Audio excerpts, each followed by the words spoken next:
Buenas tardes.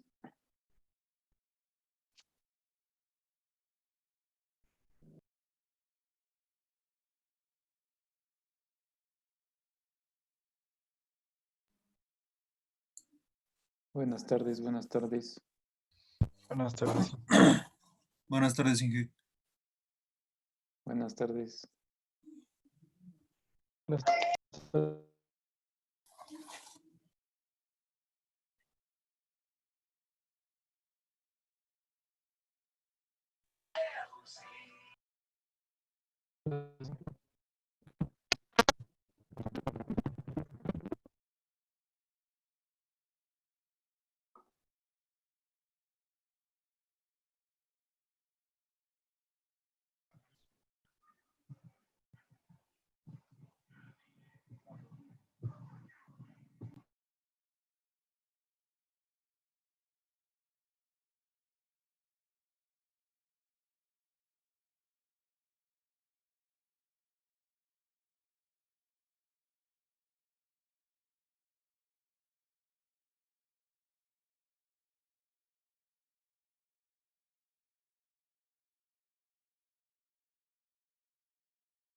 Bien, buenas tardes tengan todos ustedes.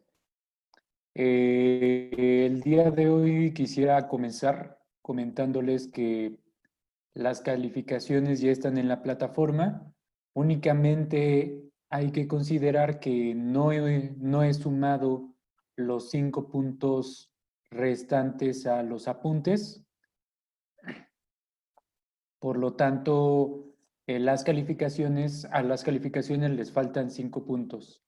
Ahora, hay personas que subieron al glosario más de 5 palabras y la plataforma está considerando que cada palabra es un punto. Entonces, si una persona subió 10 palabras, les está poniendo la plataforma 5 puntos extra. Eso es incorrecto, eso se va a ajustar.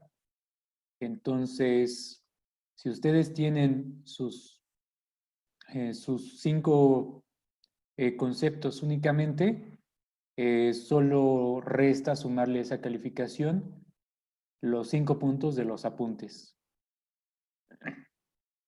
Si tienen más de 5 conceptos, hay que restarle el número de conceptos excedentes y sumarle los 5 puntos de los apuntes. Espero poder solucionarlo el día de hoy para que ya el día de mañana tengan la calificación final, y si no, la podemos determinar únicamente sumándole los 5 puntos restantes. Así que, bueno, ¿todos saben cómo acceder a las calificaciones? Sí, Inge. Inge. Bien.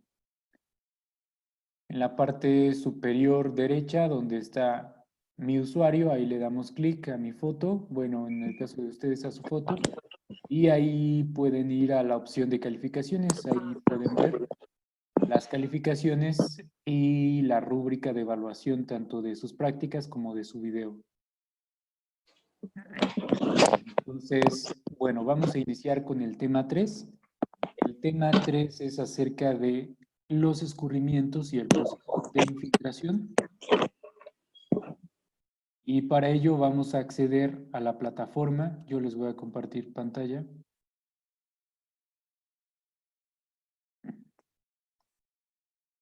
Nos encontramos en la plataforma, y en la plataforma tenemos ya el tema 3, que es escurrimiento e infiltración. Las competencias específicas que busca este tema brindarle a los estudiantes es que describe el proceso de escurrimiento, su medición, modelación y su impacto en los demás componentes del ciclo hidrológico. Estima el flujo base, el volumen de escurrimiento directo de una corriente y el coeficiente de infiltración de su cuenca para la inferencia de avenidas. Los subtemas son 7, son proceso de escurrimiento, tipos de escurrimiento, medición de escurrimiento y registros de aforo, análisis de registros de escurrimiento, proceso de infiltración, medición de infiltración y por último análisis de infiltración. Veamos que este tema ya se encuentra dentro del apartado de recursos en tema 3.1 y a continuación vamos a ver esta presentación. Yo la voy a proyectar aquí en mi computadora porque hay una diapositiva que no está cargada, pero la información es la misma. Pueden ver la pantalla, ¿verdad? Nada más me indican. Inge. Bien, Sí. gracias. El día de hoy empezaremos con proceso de escurrimiento y tipos de escurrimiento. Los tipos de escurrimiento.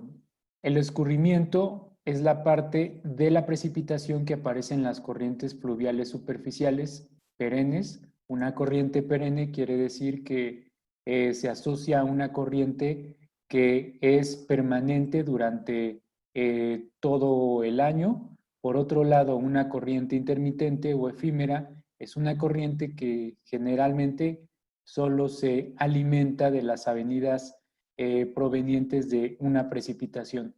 Es decir, las corrientes efímeras únicamente tienen presencia de flujo cuando ocurren lluvias y las perennes son corrientes continuas.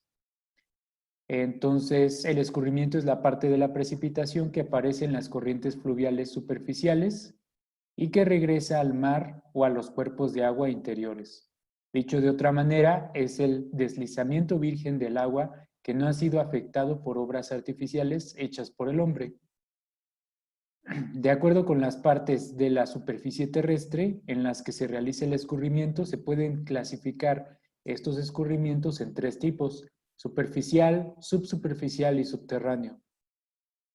El escurrimiento subsuperficial es un escurrimiento que no es tan profundo como el escurrimiento subterráneo, sin embargo, sí se encuentra dentro del subsuelo, y la característica de este tipo de escurrimientos es que muchas veces llega a aflorar en otros cuerpos de agua, como pueden ser lagos o algún cauce natural, a causa de el alto nivel freático que pueden tener estas corrientes subsuperficiales.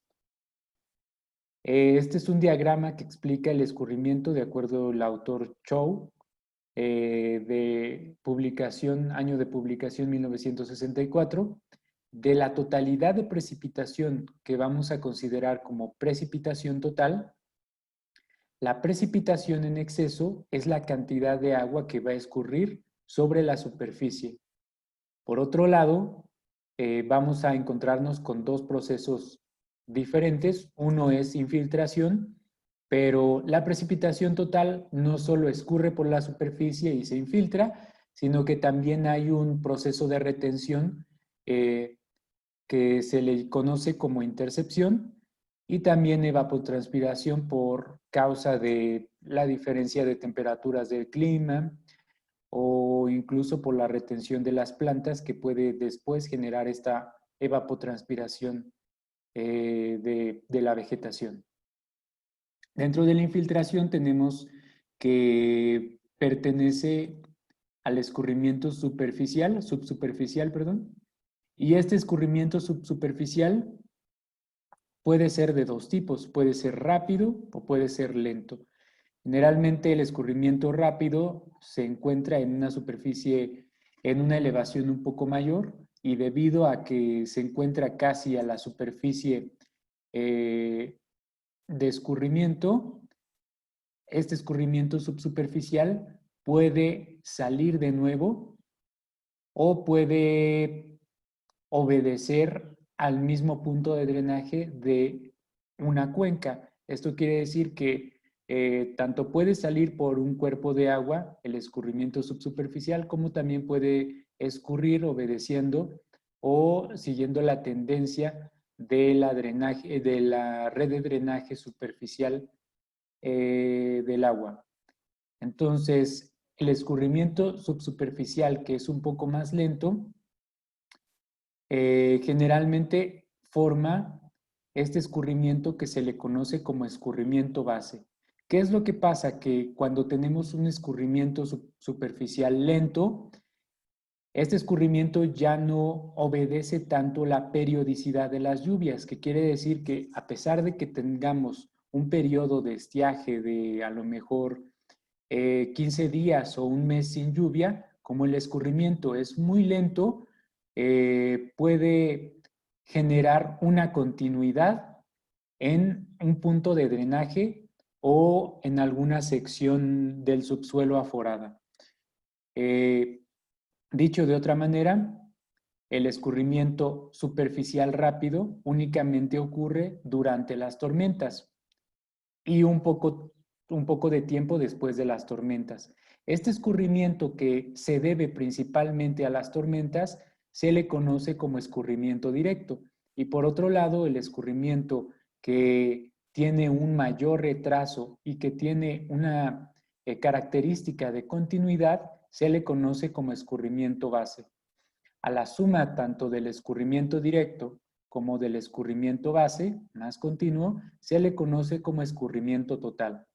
Durante una lluvia, no solamente vamos a tener el escurrimiento directo, sino también tenemos el escurrimiento base, que es propio de la continuidad de lo que ya estaba recargado en los acuíferos o en el subsuelo. Por otro lado, cuando tenemos un periodo de estiaje que no ha habido o que no ha presentado demasiado lluvia, únicamente contamos con el escurrimiento base. Bien.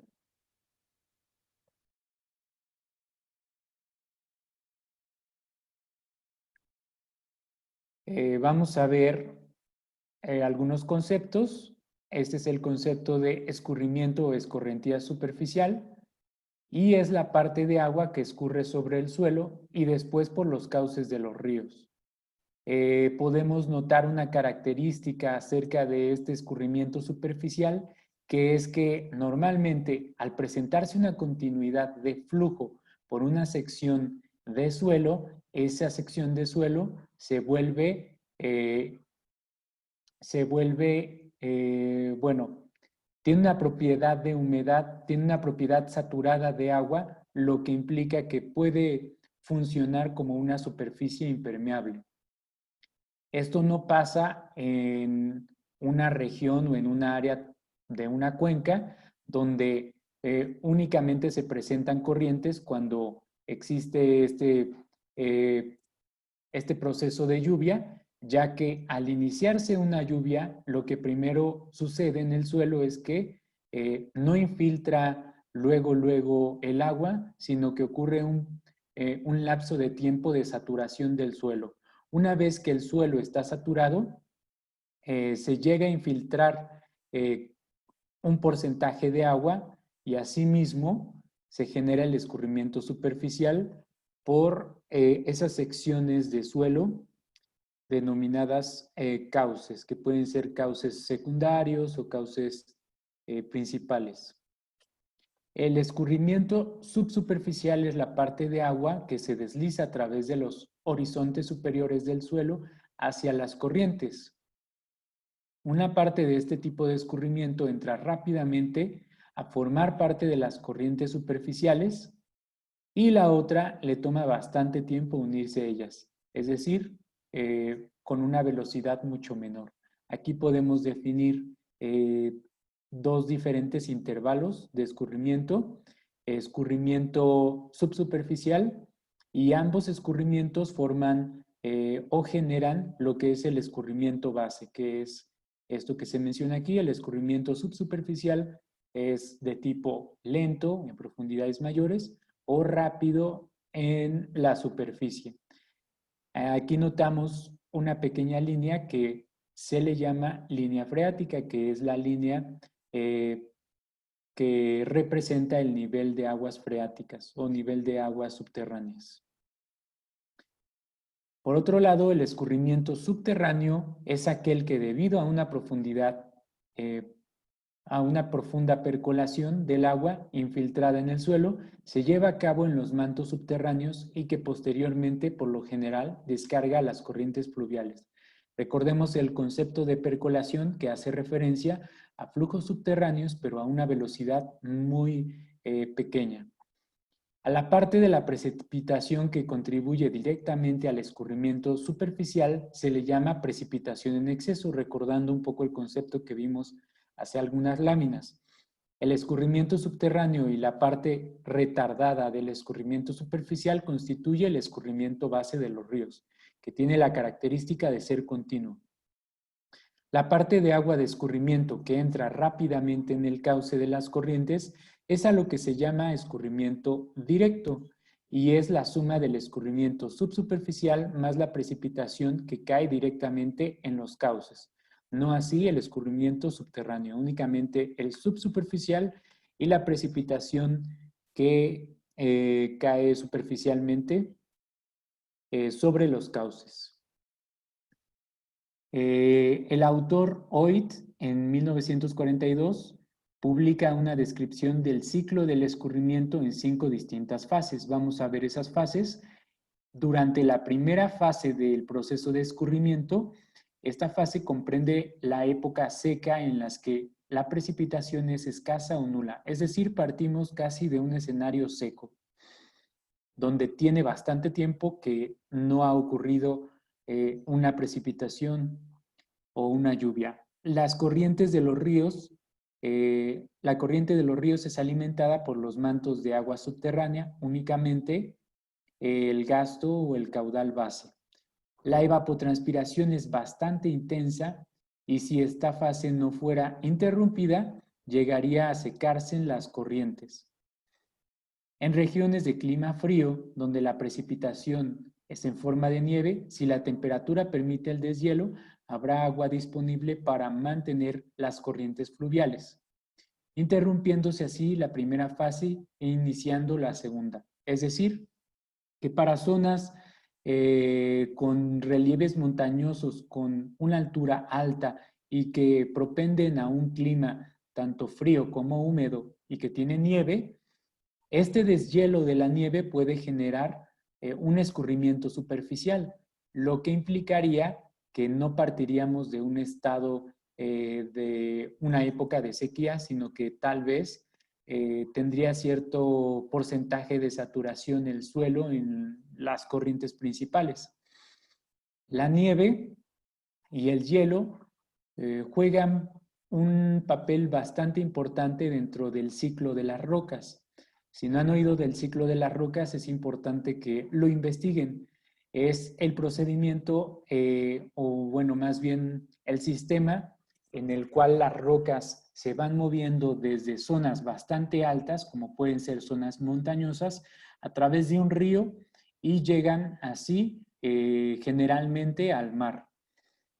¿Qué es lo que sucede? Que el hielo, al presentarse en un estado líquido, puede entrar a pequeñas fisuras de rocas y al congelarse aumenta su volumen. Este aumento en el volumen genera que la roca llegue a romperse y posteriormente ruede, disminuyendo de tamaño hasta llegar a un punto de drenaje que puede ser el mar. Toda la arena del mar es constituida y es alimentada por este ciclo de las rocas. Así que si tapáramos la interacción entre los ríos y los mares conocidos como estuarios, interrumpiríamos así la recarga natural de la arena en el mar. Actualmente hay algunos problemas en algunos puertos que se han generado a causa de las modificaciones que genera el ser humano en las zonas costeras. Al construir obras que pueden ser rompeolas o escolleras, pueden interrumpir esa recarga natural de la arena en los mares y puede generar eso que el mar le gane terreno a tierra, a la costa, pues. La segunda fase del proceso de escurrimiento empieza cuando caen las primeras precipitaciones cuya misión principal es la de satisfacer la humedad del suelo. Las corrientes superficiales, si no se han secado, siguen siendo alimentadas por el escurrimiento subterráneo, que es el escurrimiento base. Si se presenta escurrimiento superficial, este es mínimo. La evapotranspiración se reduce aquí, Cuando existe nieve, esta absorbe parte de la lluvia caída y su efecto de almacenamiento alarga este segundo periodo de sequía y a través del suelo congelado puede infiltrarse el agua precipitada si su contenido de humedad es bajo. Todavía no ha ocurrido en esta segunda fase la precipitación.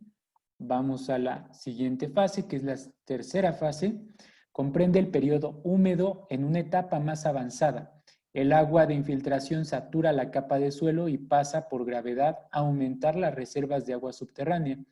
Esto ya involucrando la precipitación, la ocurrencia de precipitación en una zona. Se presenta escurrimiento superficial que puede o no llegar a los cauces de las corrientes, lo cual depende de características del suelo sobre las que el agua se desliza. Ok, esto básicamente indica que dependiendo del tipo de suelo, hay suelos que tienen una capacidad de infiltración mucho mayor.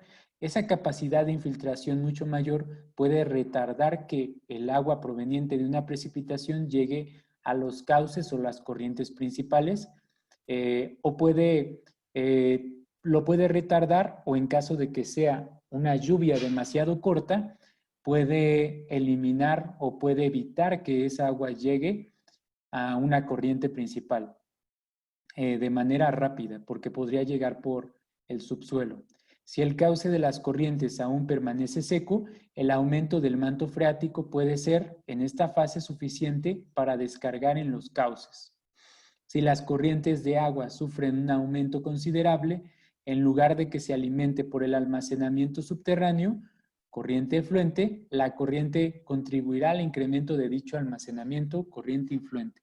Cuando no tenemos la presencia de lluvia, en vez de que el agua subterránea alimente a un cauce, puede funcionar al revés, como una corriente influente, inyectando esta corriente superficial agua a los cuerpos acuíferos. La evapotranspiración aquí es lenta. Tenemos el punto 7. En caso de que exista nieve, su capacidad para retener la lluvia haya quedado satisfecha, la lluvia caída se convertirá directamente en un escurrimiento superficial. Por último, si el suelo permanece congelado, retardará la infiltración ya que genera un suelo impermeable, lo que favorece al escurrimiento, pero en cuanto se deshiele, el escurrimiento superficial disminuirá y aumentará el almacenamiento subterráneo. La cuarta fase continúa con este periodo húmedo. La lluvia ha satisfecho todo tipo de almacenamiento hidrológico, tanto superficial como subterráneo. Ha generado una saturación del suelo en la parte superficial del suelo. En algunos casos el escurrimiento subsuperficial llega a las corrientes tan rápido como el escurrimiento superficial. El manto freático aumenta considerablemente y puede llegar a alcanzar la superficie del suelo o bien la velocidad de descarga hacia las corrientes. Puede llegar a ser igual a la de la recarga. Por último, los efectos de la nieve y el hielo son semejantes a los de la tercera fase.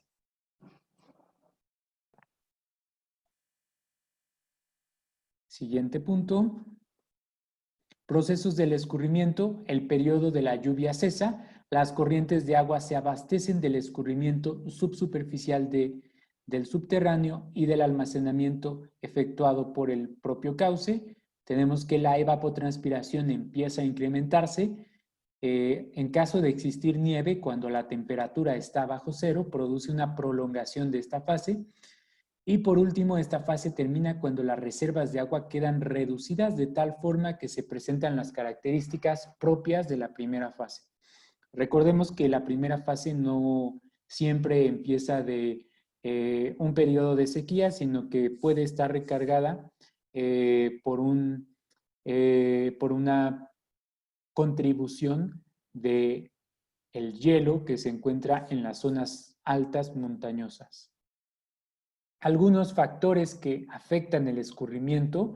Los factores que afectan el escurrimiento refieren a características tanto del terreno, que pueden ser de las cuencas hidrográficas, y se dividen en dos grandes grupos, los climáticos y los relacionados con la fisiografía. El día de hoy veremos los factores que afectan al escurrimiento desde el punto de vista climáticos. Y mañana terminaremos de ver estos factores junto con la práctica que vamos a terminar mañana. Dentro de los factores climáticos son aquellos que determinan de la cantidad de agua precipitada la destinada al escurrimiento. Entre estos se encuentra la lluvia y otros factores como temperatura, viento, presión, etc. La precipitación es el elemento climático de más importancia para el escurrimiento, debido a que depende de ella. Varios de los aspectos de este elemento son importantes para el conocimiento del escurrimiento. Esta precipitación tiene distintas características que afectan el escurrimiento, como pueden ser la forma de la precipitación. Si la precipitación es en forma líquida, el escurrimiento se presenta con relativa rapidez, ya que no necesita descongelarse. Si es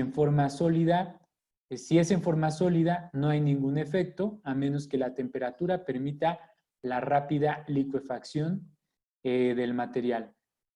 Siguiente característica, la intensidad de la precipitación. Cuando la precipitación es suficiente para exceder la capacidad de infiltración de suelo, se presenta el escurrimiento superficial y cualquier aumento de la intensidad repercute rápidamente en dicho escurrimiento. Recordemos que dentro de estas fases del escurrimiento ocurre una etapa de saturación al inicio de una lluvia y esta etapa de saturación se genera más rápido para lluvias más intensas porque es lógico que cuando tenemos una mayor cantidad de agua, la saturación del suelo se genera más rápido. Entonces, en intensidades de lluvia mayores, se va a producir más rápido la saturación y el aumento del escurrimiento superficial va a ser mucho mayor. La duración de la precipitación. Entre más dure la precipitación, mayor será el escurrimiento, independiente de su intensidad. Una lluvia prolongada, aun cuando no sea muy intensa, puede causar gran escurrimiento superficial, ya que con la lluvia, cuando la lluvia decrece, la capacidad de infiltración va a volver a su estado normal.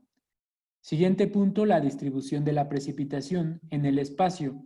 Generalmente la lluvia nunca abarca toda la superficie de la cuenca. Para cuencas pequeñas, los mayores escurrimientos superficiales resultan de tormentas que abarcan tanto áreas pequeñas como áreas medianas o grandes y resultan de aguaceros poco intensos que cubren una mayor superficie. De hecho, en cuencas grandes se tiene que tener en cuenta una consideración tanto de la simultaneidad como de la uniformidad de la lluvia. La simultaneidad indica que si estudiamos un evento de precipitación en una cuenca, no precipita al mismo tiempo, no ocurre la precipitación al mismo tiempo sobre toda la superficie de la cuenca, más en cuencas grandes, porque no puede haber lluvias a menos que sean de algunos frentes o propias de huracanes que tengan un tamaño demasiado grande. El coeficiente de uniformidad, por otro lado, no indica que la lluvia tenga una variación temporal, sino lo que indica es una variación espacial, que básicamente significa que no va a llover con la misma intensidad en toda una zona. Recordemos que para realizar los cálculos de lluvia estamos ocupando las estaciones climatológicas y esas estaciones climatológicas no se encuentran en todas las regiones. Es por esto que analizamos varias estaciones climatológicas para tener una mejor representación de la lluvia en una zona. Sin embargo, puede que los registros que estemos tomando de una estación climatológica no sea o no corresponda a la mayor intensidad de lluvia ocurrida en una cuenca. Entonces, hay que tener ahí cuidado. Sobre todo cuando estamos analizando una cuenca, se debe observar que las estaciones climatológicas que empleemos tengan alrededor de la misma elevación de la cuenca media. Es decir, si yo genero un estudio hidrológico para una cuenca como la que estamos haciendo ahora en la práctica, pero ocupo una estación climatológica aguas abajo, desde luego va a presentar esta estación climatológica menor lluvia, porque ahí no se va a registrar con mayor intensidad la precipitación orográfica, que se registra más en zonas altas. Entonces, podemos observar estas características dentro de las estaciones climatológicas, que las estaciones climatológicas localizadas a una altitud o una elevación mucho mayor generalmente propenden a precipitaciones mayores. La dirección del movimiento de la precipitación, la dirección del centro de la perturbación atmosférica que causa la precipitación tiene influencia en la lámina y en la duración del escurrimiento superficial. Si consideramos una tormenta que se mueve dentro del área de la cuenca, el escurrimiento pues será el mayor que si únicamente la atraviesa. Por otro lado, si el temporal avanza en sentido contrario al drenaje, el escurrimiento será más uniforme y moderado que si se mueve en el sentido de la corriente. La precipitación antecedente y la humedad del suelo. Esta es una característica importante, ya que si nos encontramos en una zona que es demasiado húmeda y que presenta lluvias secuenciales, el suelo se va a encontrar en una situación de saturación casi siempre, y esta situación de saturación del suelo va a generar que el porcentaje de precipitación que escurra superficialmente sea mayor.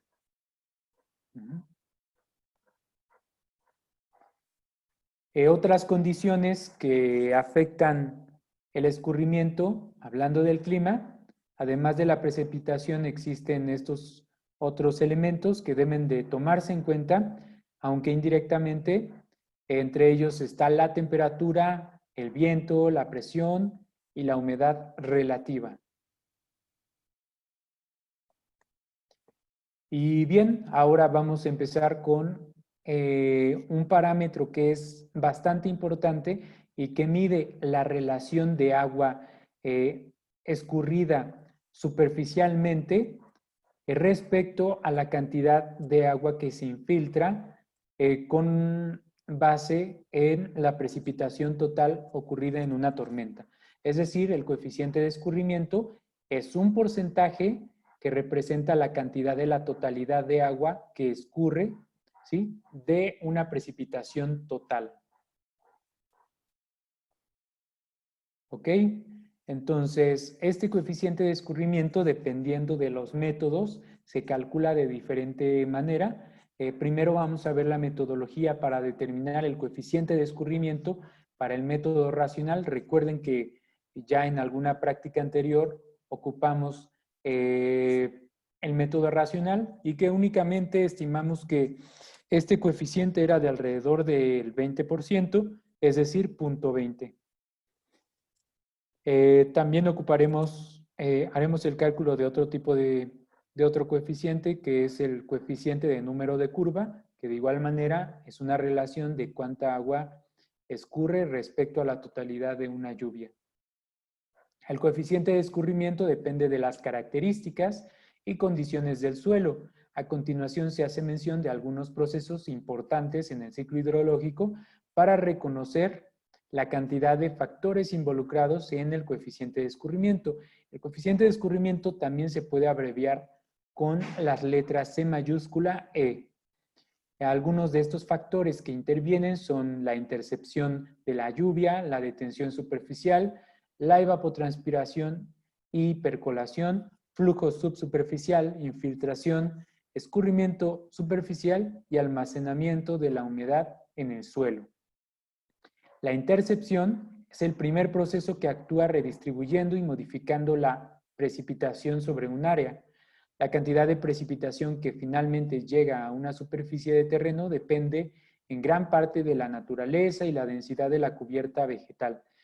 Nos vamos a encontrar con distintos tipos de vegetaciones. Hay vegetaciones que retienen la lluvia por ser vegetaciones demasiado densas.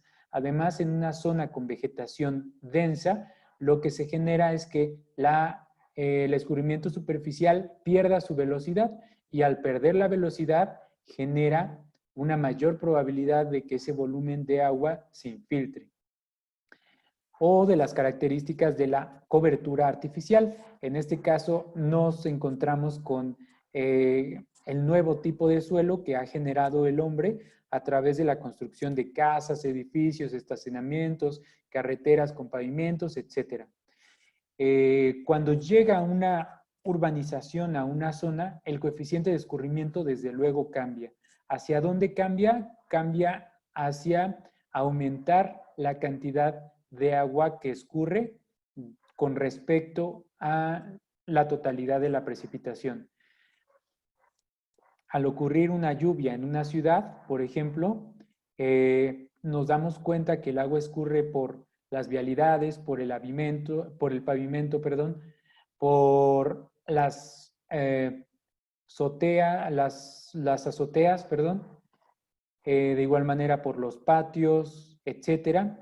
Y todas estas obras que genera el ser humano generan una impermeabilidad del suelo. Es por eso que existen zonas en México donde anteriormente, antes de que existiera un crecimiento demográfico demasiado grande, no existían problemas de inundaciones porque había una superficie que funcionaba como recarga natural de la lluvia al subsuelo. Sin embargo, ¿qué es lo que pasa cuando se empiezan a construir un montón de fraccionamientos, parques industriales, etcétera? Que toda esa zona que tenía la potencialidad de poder infiltrar lluvia, ahora no puede infiltrar el agua y el agua tiene que escurrir superficialmente.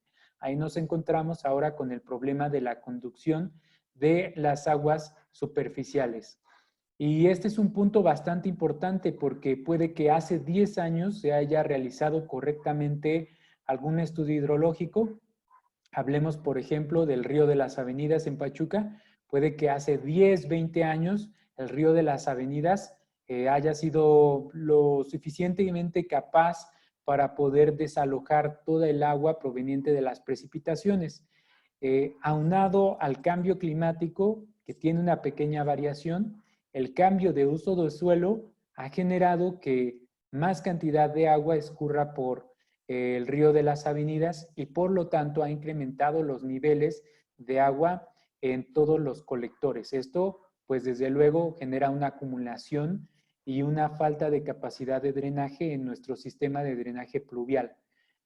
Además, nos encontramos con que en el pasado, al no ser tan necesario el sistema de conducción pluvial, muchos de los alcantarillados o la conducción del agua residual hacia los cuerpos naturales receptores eran suficientes, pero ahora, al aumentar este coeficiente de escurrimiento y aumentar el escurrimiento superficial, pareciera que las obras están mal diseñadas.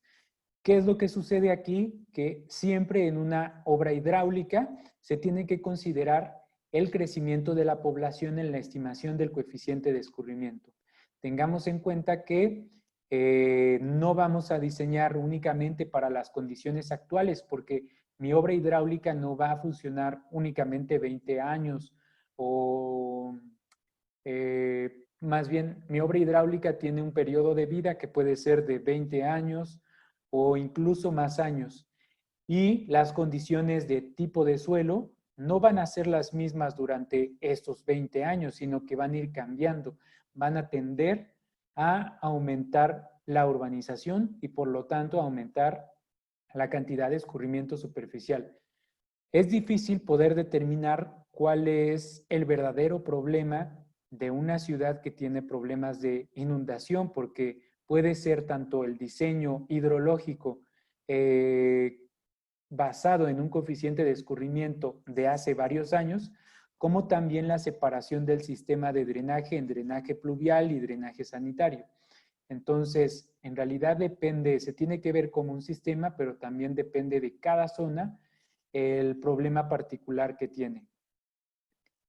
Ok, la cobertura natural o artificial intercepta parte de la precipitación deteniéndola temporalmente en su superficie, de donde se evapora para regresar a la atmósfera durante o después de la tormenta, o bien cae el terreno, cae el escurrimiento a una zona más baja.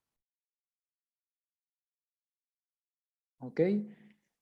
Algunos otros factores que influyen en el coeficiente de escurrimiento son la intensidad de lluvia. Mientras mayor sea la lluvia, el coeficiente de escurrimiento tendría que ser mayor.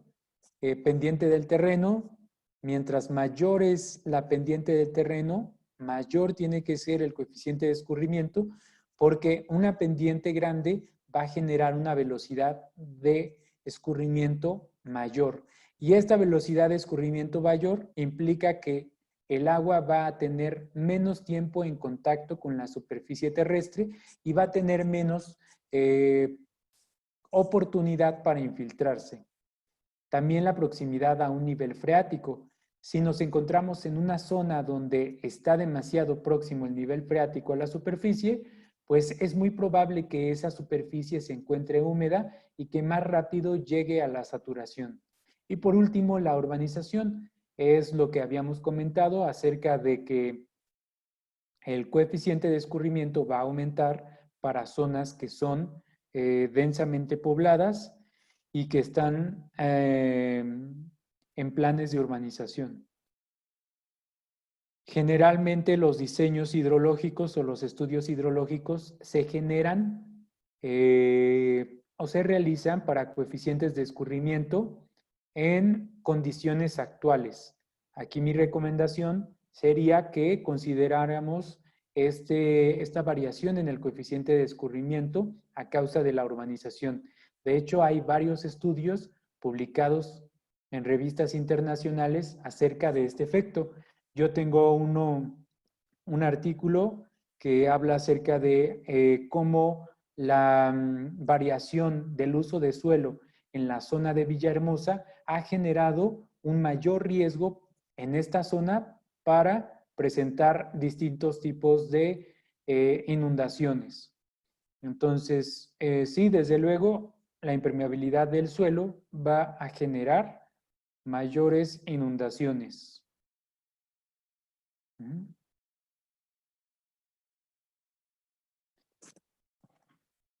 Ok, hasta ahí vamos bien todos.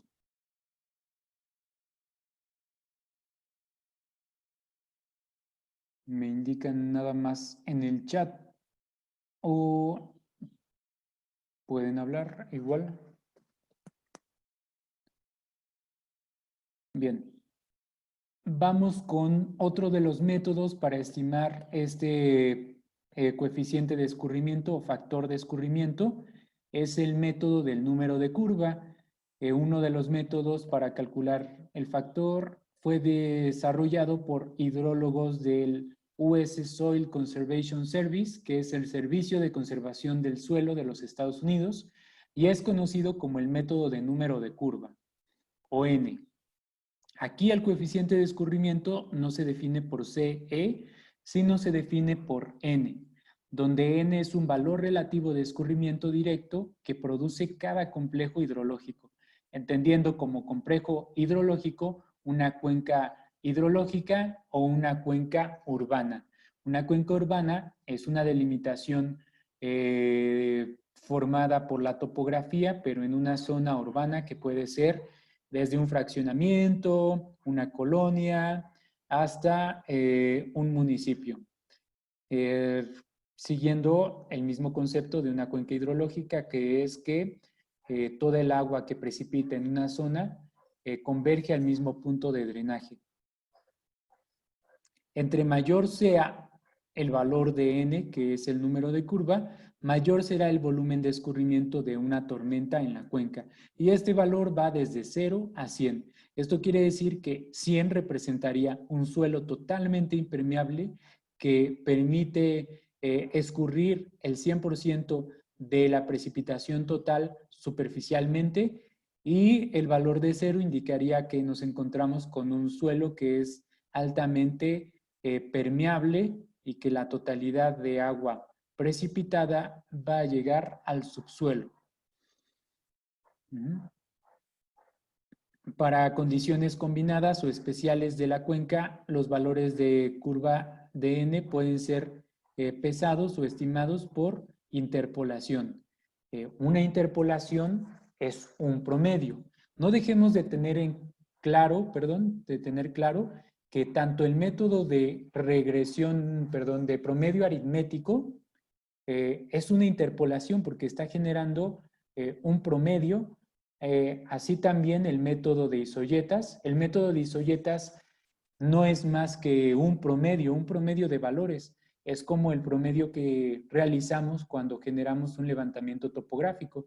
Y de igual manera, el método de polígonos de Thiessen es un método de promedio. Obviamente el método de isoyetas y de polígonos es un promedio ponderado, que recordemos que hace referencia a que mientras mayor sea el área de una zona, mayor influencia o peso, es por eso que se usa este término de pesar, mayor peso va a tener esa variable que cae en esa zona.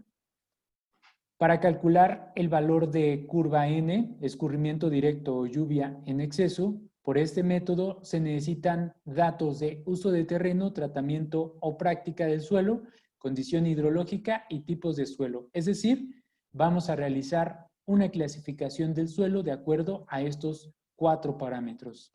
Y a continuación los vamos a ver. El uso de terreno se refiere a la cobertura de cualquier material, generalmente vegetal, que cubre el suelo y lo protege del impacto de la lluvia.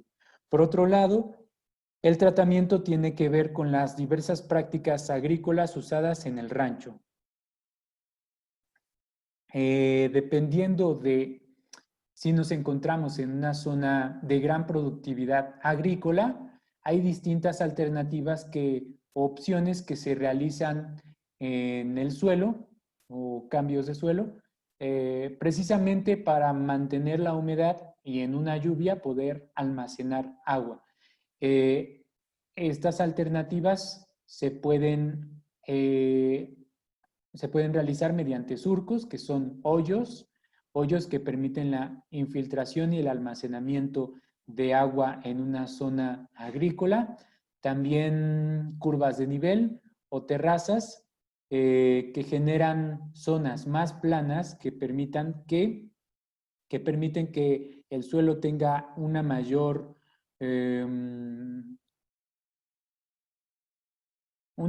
temporalidad en contacto con el suelo agrícola y por lo tanto genere una infiltración de ese suelo, una retención de ese volumen de agua. La condición hidrológica indica el efecto que tiene en la infiltración y en el escurrimiento el tipo de cubierta y tratamiento. Generalmente se estima que la densidad y cubierta, se estima de la densidad y la cubierta de plantas. Una condición hidrológica buena indica que el suelo favorece la infiltración. Entonces, una condición hidrológica buena sería lo contrario a un coeficiente de escurrimiento alto, por lo que tiene un potencial bajo de escurrimiento. Una condición pobre tiene una baja infiltración, pero tiene un mayor porcentaje de escurrimiento superficial. Entonces, condición buena, poco escurrimiento superficial; condición mala, mucho escurrimiento superficial.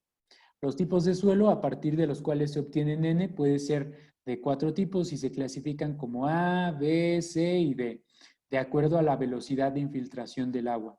En una zona A tenemos una velocidad alta, que quiere decir que al haber una velocidad alta, estamos indicando que se trata de un suelo con una potencialidad de infiltración grande. Es decir, poca agua corre superficialmente, mucha se infiltra. Y el lado opuesto, que es el D, tenemos una velocidad de infiltración baja. Esta velocidad de infiltración baja podría ayudar a que la saturación del suelo sea más rápida y la cantidad de escurrimiento superficial sea mayor. sería totalmente lo contrario al caso de A, y bueno, B y C son medias entre ambos casos. También se pueden entender estas 4 clasificaciones mediante el siguiente cuadro, donde el tipo A indica que se trata de suelos con potencial de escurrimiento mínimo, incluyendo gravas, escurrimiento superficial desde luego, incluye gravas, arenas y tamaños de rocas medias. Esto ayuda a que la infiltración sea mayor, y por otro lado, el tipo de suelo D son suelos con potencial de escurrimiento máximo que tienen propiedades de suelo más finas y con una alta plasticidad que genera una impermeabilidad del suelo. De alta plasticidad, suelos con poco profundos, con subhorizontes casi impermeables cerca de la superficie, etc. Vamos a ver el método de número de curva. Para realizar este método de número de curva, se genera un promedio ponderado de valores. Igual que isoyetas, igual que polígonos de Thiessen, vamos a darle peso de acuerdo a su factor de influencia. Este factor de influencia, en este caso, se calcula por el área de la zona, o sí, el área de cada tipo de suelo dividido entre el área total de la cuenca. Si tenemos una zona donde el 80% es zona de cultivo, pues ese coeficiente de escurrimiento de cultivo tendrá mucho más peso que los otros tipos de suelo que se encuentren en esa cuenca. Por último, mediante este coeficiente o número de curva se puede calcular la precipitación en exceso. Recordemos que la precipitación en exceso es la cantidad de precipitación de la precipitación total que escurre superficialmente. Aquí únicamente necesitamos un valor de número de curva y un valor de P, donde P es una altura de precipitación para una duración de una tormenta seleccionada, que básicamente es una precipitación asociada a un periodo de retorno. ¿Dudas hasta aquí? Luego también se pueden aplicar se puede cambiar estos factores de acuerdo a las condiciones del suelo para condiciones media, seca o húmeda. Y es todo hasta aquí. ¿Alguien tiene alguna duda respecto a estos 2 métodos para estimación de coeficientes de escurrimiento?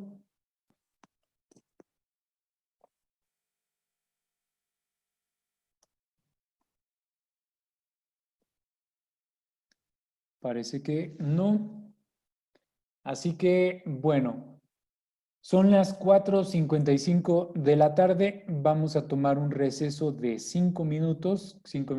15 minutos en lo que abren todo su AutoCAD. Vamos a trabajar con el archivo de cuencas que hemos trabajado hasta ahora. Como ya ese archivo está ligado a un layout, les recomiendo que abran el documento y que lo guarden como práctica tema 3 para que no se modifique o no se sobreponga una línea de la práctica 3 sobre el archivo que ustedes ya tienen guardado. De todas maneras, y bueno, que no se sobreponga la información. Entonces, nos conectamos en 15 minutos, exactamente a las 5 de la tarde con 10 minutos para poder continuar. ¿Sí? Únicamente abrimos el AutoCAD y ahí nos quedamos. Lo vamos a ocupar el día de hoy el AutoCAD. ¿Sí? Bien, entonces voy a finalizar esta llamada y nos conectamos con la misma sesión. Tiempo suficiente para tomarse un cafecito. Entonces ahora nos vemos.